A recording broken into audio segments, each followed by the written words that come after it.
Greetings and welcome to the Bowling Green First United Methodist Church.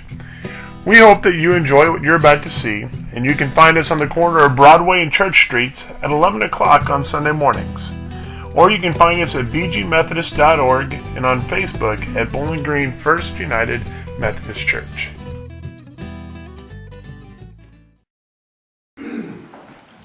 So remember back with me, back a very, very, very long time ago. In fact, it seems like it was a year ago now. Back to December 4th. And no one got that joke either this morning. So, remember back to that day, and that was the Sunday when all of our youth joined the church. They had been in confirmation, and we had done that, and they joined the church that day. And there was, as a part of that, there was a very special part of that where they made their commitment and their vow to the church, and then us as a church, we reaffirmed our vow and our commitment. And it looked, and kind of as a reminder of that, it looked a little bit like this. And now, one of the things I want to point out about this next question is this. At the end it says, by your prayers, your presence, your gifts, your service, and your witnesses is our call to action. This is who we are and what we're called to do. You all can respond also if you would like to discuss as well. As members of this congregation, will you faithfully participate in its ministries by your prayers, your presence, your gifts, your service, and your witness, and so say, I will. I will. And all of you.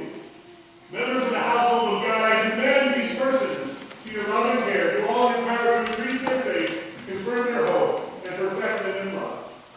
We give thanks for all that God has already given you, and we welcome you with Christian love, as members together with you in the body of Christ, and in this congregation of United Methodist Church. We renew our covenant faithfully to participate in the ministries of the church by our prayers, our presence, our gifts, our service, and our witness, and in everything God will be glorified through Jesus Christ. That was a good day. And it was a commitment and a vow that they made and that we have made. And now some of you may be thinking, well, that doesn't sound quite like the one that I took. Not too many years ago now, we added that last part. Most of us took that vow. We said our prayers, our presence, our gifts, and our service. And then in more recent years, we have added and witness to that. So there's those 5 pieces to that membership vow that we took that describe both our commitment to the church, but also our commitment to our faith. That's what we're going to do. That is in fact our job as people of faith, is to do those things. Our prayers, our presence, our gifts, our service, and our witness. And so over the course of the next several weeks, we're going to be talking about kind of each of those pieces of that vow that we made. What does that mean, and how do we take that and live that out? Now, what makes our job different from the job that so many other jobs is that we receive this not as a command, because Jesus didn't force this on us. He gave us a choice, but we receive this as a part of our faith. That we do this not because we are commanded, but because we are people of faith, and this is naturally what we do, that we do these things. And so this morning we're starting by talking about prayer. And when we're looking at prayer, contrary to what we see, when we pray, it's not about reminding God of what it is that He's supposed to be doing. It's not about saying, God, well, if you've got some time, can you take care of these few things for me? It's not about, making sure that God knows what it is that He is supposed to do. When we are in prayer, our job is not any of those things. Our job is to experience God. And so the question we have as we come into a time of prayer is, are we experiencing God? That becomes the key part of this. That is the question that we should be asking ourselves. Now, when we look at our scripture reading and we look at the book of James in general, this is where things begin to get a little bit challenging. Because James has been accused of being all about doing all of the right works, saying all of the right things, doing all of the right stuff, and that is how you demonstrate faith. And in fact, when we look at our passage today out of out of James. He reminds us of Elijah and what it is that Elijah did. And then at one point, Elijah goes to God in prayer and says, God, I need it to be a drought. And there was a drought. And then after a while he said, God, you can bring the rains back again. We bring the rains back. And the rains came back. Now this would seem to say that if you just ask for it, then God will do it. And it does say that if all we're looking at is just that one passage. But it's when we begin to get in and to look at what was going on, we see that there is far more to that story, and far more that is important for us as people of faith to see and to understand and to build on from what Elijah is doing, from what James is trying to teach, because James is trying to get us to act out of faith, to pray out of faith, to pray out of that faith that we have grown into, to get us to be able to take that next step forward. And we look even farther, we take even one step past where James reminds us of Elijah, and he continues this thought, and he says this about prayer. He says, if any of you are suffering, they should pray. If any of you are happy, they should sing. If any of you are sick, they should call for the elders of the church, and the elders should pray over them, anointing them with oil in the name of the Lord. Prayer that comes from faith will heal the sick, for the Lord will restore them to health. And if they have sinned, they will be forgiven. And we say, well, if we just pray enough, then we can have whatever it is that we want. The problem with that is that if we are praying in that kind of way, is that we don't actually need God at that point. If we just pray enough, and then it's going to happen, then God really isn't a necessary part of that whole equation. But we have to leave room, to not just leave room for God, but our prayers have to be directed by our desire to experience God, to spend time with God, to talk to God, because when that happens, that's when something very different begins to happen. When we allow ourselves and we take that time to experience God in prayer, that's when different things begin to happen. That's when we look and we see that, well, maybe we aren't going to be healed. Because oftentimes when we're lifting up prayers, we're talking about physical things that need to be fixed. Maybe those things aren't going to be fixed, but maybe what gets fixed instead is our spirit. Where God helps us to understand and know that He is there with us, and that we can overcome the hardships and the struggles and the challenges that we face now in our life. That maybe we aren't going to get over this physical thing, but maybe we can learn to accept it and to overcome it and to move on. And to be able to, and He will give us the strength we need to live with that and to overcome it.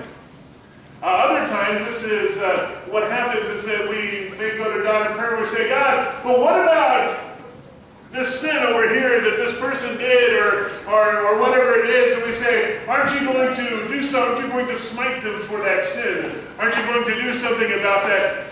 And when we are earnestly trying to experience God in prayer, sometimes what happens in God is that God says, you know, that really isn't much of a sin over here, but this one over here, you know that thing y'all did last night? Yeah, that's a sin. That's what you should be lifting up. And when we're experiencing God in prayer, that's what He helps us to see, is that there is a whole other world out there that maybe we aren't ready for.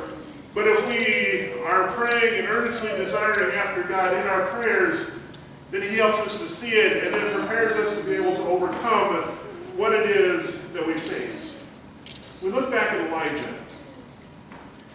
Elijah was a special character in all of this. And something that's really important when we remember Elijah is that Elijah was called to a very specific mission. His mission was to go to the people and to return them to God. He knew that's what his mission was. That's what he was called to do as a prophet. Because Elijah had this very special role as a prophet. He is the only other person we have in our Bibles that was taken up into heaven without dying. He was taken up in a whirlwind and he ascended into heaven.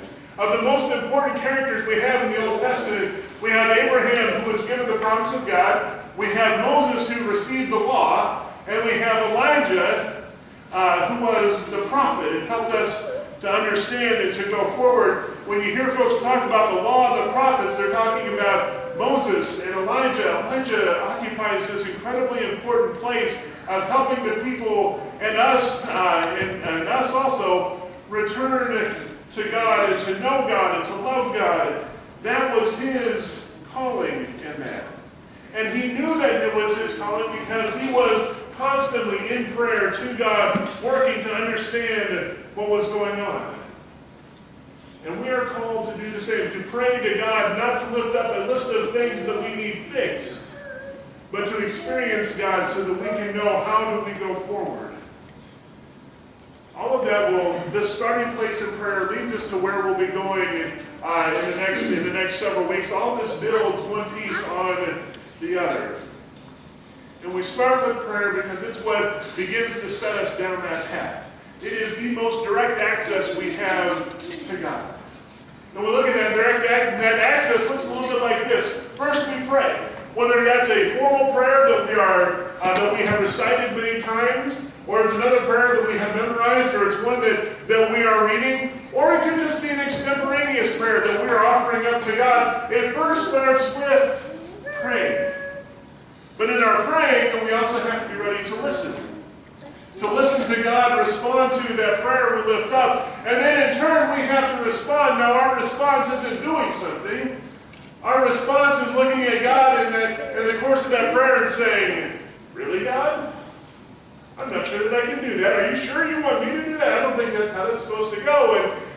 But what happens in that moment is that we begin to have a conversation. We begin to talk to God, and we begin to clarify and understand what it is that he is saying, so we can find that healing, so we can find that peace, so we can find that strength and that courage that we need, so that then at the end, we can do.